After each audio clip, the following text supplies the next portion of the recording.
bra straps. Got a new bra on, so I'm all jazzed.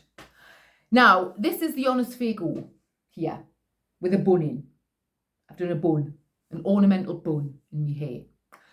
I've got a story to tell you about a bun in a second. Now, I'm the Honest Fago, if you don't already know. Now, and this is my next video. So, if you're enjoying these videos, I'm a sex worker, by the way. This is what these videos are about. So if you're enjoying them, please subscribe.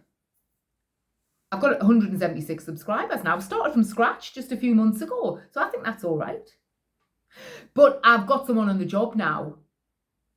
I've employed somebody to push my cause, to push the Sex is Hard Work project. I'm paying for some PR for my project. For this project, which is the book, my memoir, my public speaking, this YouTube channel, all sorts of things. Now, I've just inquired about doing some stand-up comedy, not stand-up sex. Now, so please subscribe and like and all that. And I recorded my first podcast yesterday. So I'm all jazzed about that as well. I wore my new bra for that as well. Felt all swanky. So I recorded that. I was a podcast guest, which is something I'd like to get into as well, you see. So the whole project is kind of dovetailing. Now, what I was going to tell you about buns is, this is not the entire subject of the video, by the way. It's just something that happened the other day. And I was giving somebody a blowjob, as per. And as I was doing it, he was putting my hair in a bun. A fun bun. A blowjob bun. And he was sort of, bringing my hair right up and putting it in a bun. I thought, has he brought a bubble? Has he brought his own bubble? Or a butterfly clip? And he did say, do you mind if I play with your hair? The hair on my head. And I said, no, go for it. And so he put it into a bun. Mid-blowjob. Anyway, he also really liked fanny farts. That's right, that was the same fella. He loved a fanny fart. He did it from behind, which is the best position to produce fanny farts. You probably know that. Maybe you like a fanny fart yourself. Now, I don't mind a fanny fart. I don't find them embarrassing or anything. The older I get, the more fanny farting I'm doing. They don't tell you that about the menopause. It's fanny farts ahoy. Davina McCall doesn't bang on about that, does she? But anyway, so he was engineering fanny farts. He was if he found a spot, a bigger position or a certain thrust that was producing the fanny fart, he was going for it. They were so noisy. I said, you're going to have to ease up. Whoa there, because there's other people live in that house. It's a shared house. They don't want to hear fanny farts morning, noon and night. Like a foghorn. They're that loud. Now, I just find fanny farts slightly amusing. Depends. It depends. I'm not bothered. They don't bother me. I'm unbothered. But he loved them. He was getting off on them. Anyway, that was him. Anyway, this video is about a client that popped into my head a couple of days ago. And I've got a list. I've got a list of topics for these videos. Anything that comes in my head, I'll write it on the list. Quick, sharp, because I'll forget it. Otherwise, I'll forget it. So this one is about, let's call him Cokehead Bill. He was Cokehead, really. That Bill's not his name. But I stick to my principles here. I don't reveal anything about clients. Now, this was years ago, so he's probably dead, to be fair. The amount of coke he was on. This was when I was at an agency. I started at an agency. So this could have been 15, 16 years ago. So, whatever. He could have moved to Timbuktu by now. He probably will have done if there's any coke dealers out there, which there will be. Drugs are all over the place. Now, so he was Cokehead Bill, or Bill Cokehead. We all the escorts at the agency would call him this. Now, what he used to do, he was prolific. He was a local businessman. I won't say what business he was in. Must have been earning a good wedge, because he was wedging all over the place. He was throwing his wedge all over the place on escorts and coke. Such a cliche, isn't it? It's a cliche. Prozzies and coke. I mean, be original. Find something original to spend your wodge on.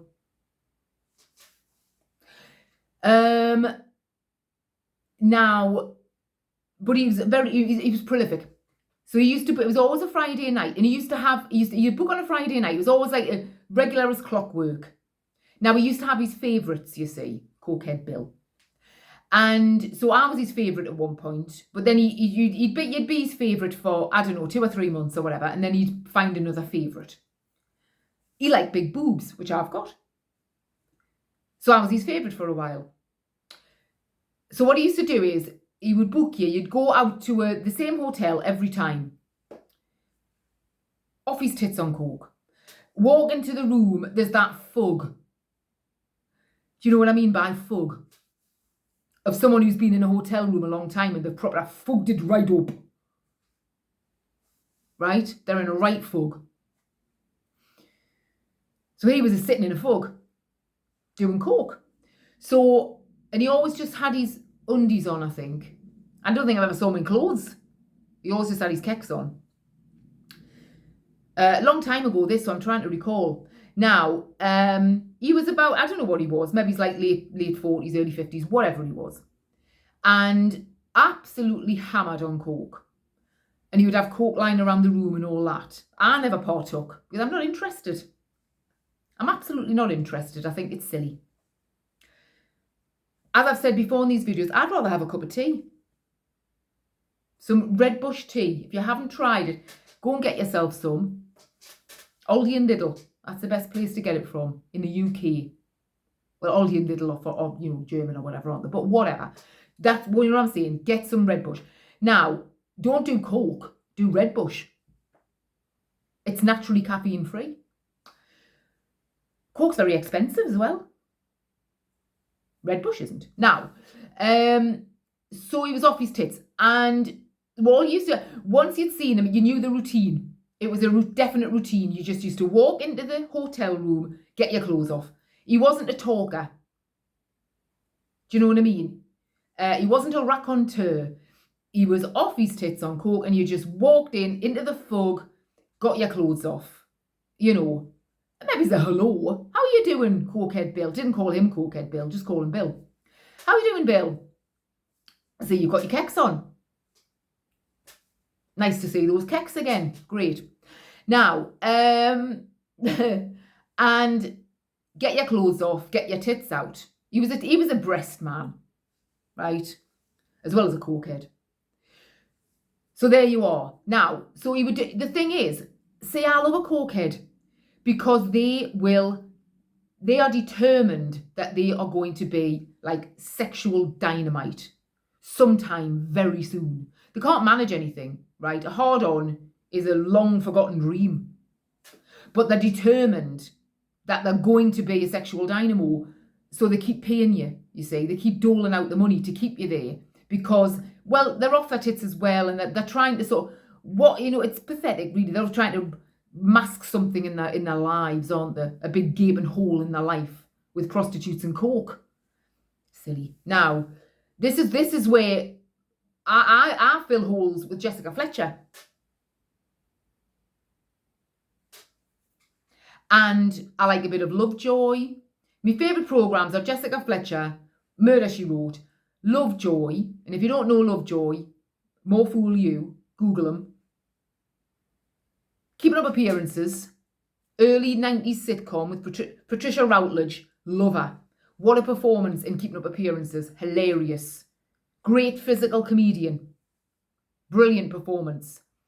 Jonathan Creek, I love Jonathan Creek. on some other stuff as well. Now, I can't remember. They're my main ones. I watch them all the time. I used to watch them all when I was 17. I still watch them now. Anyway, I've gone off topic. Oh, yes. Coke and tits. That was the topic. Tits and coke. Now, so it was the same routine. Get your clothes off. And then he would fumble on with you. He wasn't capable of anything. He would talk in that cokey way. You know, when someone's had loads of coke, you don't see it so much now because I don't think people have got the money for coke. Used to see it a while ago, and that sort of cokey, that kind. Oh, you know what I mean? They get coke eye, like slitty eyes like that, and coke eye, and the raspy. Oh, if they go down on you, if they've had coke and they go down on you, oh, you might as well rub sandpaper on your fanny. Oh, the tongue, raspy. You know, like when a cat licks you. Oh, ah, you know what I mean? Ah, on your fanny. Not a cat, the cokehead. Now, so it was just a bit of fumble on, and he would just talk, like ramble on, like the cokehead sort of way and all that business. You know what I mean? Trying to do an impression of a cokehead here. And then what he would do is, he would get you to, I would be there for hours. His favourite, whoever was his favourite. Like I say, you'd last a few months, and every Friday night, you'd expect Cokehead Bill. You know, it's like clockwork. He was like your bread and butter. And you'd but he would get me to phone the agency like this. And or younger people do that, I think. That's older people, that's younger people, I think. I don't know.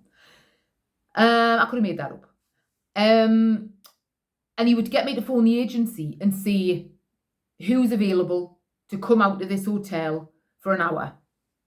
And he'd trot about 3 escorts into the job, and that'd be his favourite would be there the whole time, and then he'd trot 2 or 3 escorts in.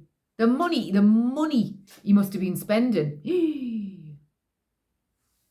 His business was either doing really well or he was up shit creek financially by this point. Spending a lot of money. And so then would have a 2 girl. I would do stuff with her. He would just watch because he's incapable. He's incapable. Thank God. I love it when they're on coke because they're incapable. But they think they're capable, so they keep paying you. Bless them. You know. Or don't bless them. Whatever. Now, so then he would. Then she would leave. Would have her for an hour. I say we. Nothing to do with me, really. Would have her.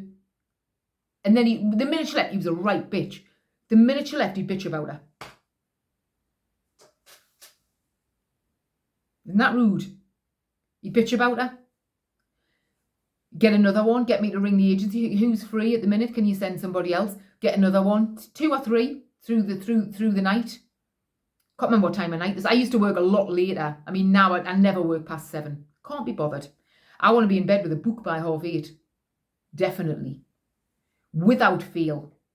And he, but this was later, you know, I was a younger woman. I could stay up past 9 without collapsing. And it might have been into the night, you know, way into the night. And then he would just bitch about each of them as they left. So I thought, well, if he's bitching about them, he's bitching about me for show.